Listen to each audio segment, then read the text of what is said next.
RTC ఎండి కుర్చీలకించి Sajjanar sir దిగిపోయినాక ఆ కుర్చీలకు మళ్ళా ఎవరు వచ్చిర్రు అనే ముచ్చట చాలా మందికి తెలియదు. ఎందుకంటే సార్ ఉన్నన్ని రోజులు డ్రైవర్లు, కండక్టర్లు, బస్సులు, ఆర్టీసీ ఆస్తుల మీద ఈగ వాలకుండా చూసుకొని తన పని తన చూపించిండు. కానీ సార్ దిగిపోయినాక ఆ కుర్చీలకు ఇంకోసారి అదే రుబడి చూపిస్తుండు. ఇక చూడరు. భద్రాద్రి కొత్తగూడెం జిల్లాలో తిరిగిండు RTC MD Nagireddy sir. Medaram దిక్కు బస్సుల సౌలత్ ఎట్లెట్లుందో చూద్దామని పోయిన ఎండి సారు పోత అట్లనే మనుకూరు బస్ డిపో హాలత్ ఎట్లుందో కూడా చూసిండు. ఇక రాక పెద్ద సార్ వచ్చిండని డిపో అధికారులు, డ్రైవర్లు, కండక్టర్లు అంతా ఘనంగా ఎదుర్కొర్రు. శాల్వా గప్పి మొక్క చేతిలో పెట్టిర్రు. అటెంక డిపో అంతా కలే తిరుక్కుంటా ఎన్ని బస్సులు నడుస్తున్నాయి, ఎన్ని మూలకు పడ్డాయి, డ్రైవర్లు ఎంతమంది ఉన్నారు, కండక్టర్లు ఎంతమంది ఉన్నారు అనే ముచ్చట్లన్నీ ఆరాధీసిండు. అయితే మా తాన 75 బస్సులే ఉన్నాయి సార్, కానీ అవి జనంకు సరిపోతలేవు అని చెప్పుడుతోని ఇగిన్ని బస్సులు తెప్పిద్దామన్నట్లు హామీ ఇచ్చిండట సారు. అంతేకాదు బస్సుల టక్కర్లు షాన్ అవుతున్నాయి కదా సారు, గా ముచ్చట్ల ఆర్టీసీ ఎసొంటి జాగ్రత్తలు తీసుకుంటుంది అని మా విలేకరన్న అడిగితే గిట్లన్నాడు ఎండి.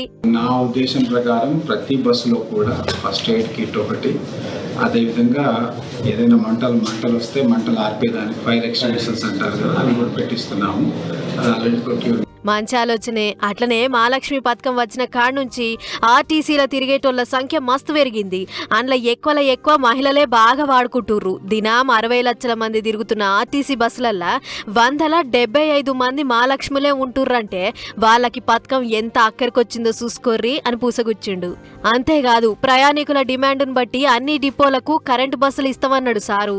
ఎలక్ట్రిఫికేషన్ అనేది కూడా నడుస్తుంది. ఎలక్ట్రిక్ బస్సెస్ తీసుకోవడం ప్రధానంగా హైదరాబాద్ సిటీకి, అదేవిధంగా హైదరాబాద్ నుంచి ఒక 2-2.5 గంటల దూరంలో ఉన్నటువంటి అన్ని సిటీస్ కూడా మనం ఎలక్ట్రిక్ బస్సెస్ నడిపించాలనే ఉద్దేశంతో ఎలక్ట్రిఫికేషన్ కూడా నడుస్తుంది.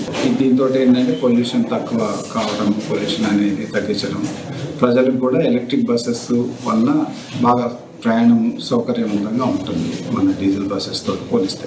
గదన్నట్లు మొత్తానికి మేడారం జాతరకు అన్ని జాగలకెంచి స్పెషల్ బస్సులు నడపాలని చూస్తుందట ఆర్టీసీ. మరిగా పైలంగా తోలుకొచ్చే ఆర్టీసీ బస్సులంటే ఖర్చు తక్కువ, భరోసా ఎక్కువ అన్న ముచ్చట అందరికీ ఎరుకున్నదే కాబట్టి చూస్తుంటే ఈసారి మేడారం జాతరకు ఆర్టీసీ కొత్త రికార్డ్ కొట్టేటట్లే ఉంది పొర్రి.